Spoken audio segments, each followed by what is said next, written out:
At igan, isang tradisyonal na tinapay na may kinalaman uli sa panahon ni Jesucristo ang tampok ngayon sa Midnight Express. At ang tanong natin, ano ang tinapay na ito na ginawa raw ng mga Hindu at di nilalagyan ng pampaalsa at bahagi raw ng pag-aayuno ng mga Hudyo? Alamin na natin yan sa Midnight Express ni Michael Diaz. Ngayong Holy Week, isang uri ng tinapay ang ibabahagi namin sa inyo. Ang tawag dyan, roti canai. Ang roti canai ay flatbread na naimbento ng mga Hindu, pero kadalasan itong matatagpuan sa sidewalk ng Malaysia, Singapore at Indonesia.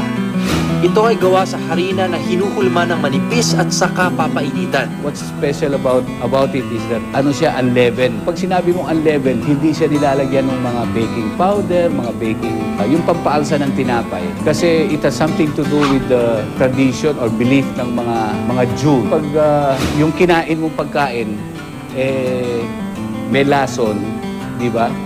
Sigurado makakasama sa sistema mo yun. So basically, ganito lang talaga siya. Medyo malutong siya na bread.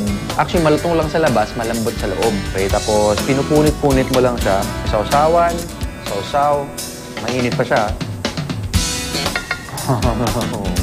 Yung lasa, magugustuhan ng Pinoy. As in, pang Pinoy talaga. May pagkapandesal rin siya eh. Mga simpleng bagay, mga simpleng pagkain talagang patok na patok sa akin. And guys, I love this. Napakasarap nito. May mahalagang papel na ginampanan ng tinapay nung panahon ng mga apostol. Tuwing panahon ng Pasko, kumakain ang mga Hudyo ng tinapay na walang asin bilang pag-aayuno.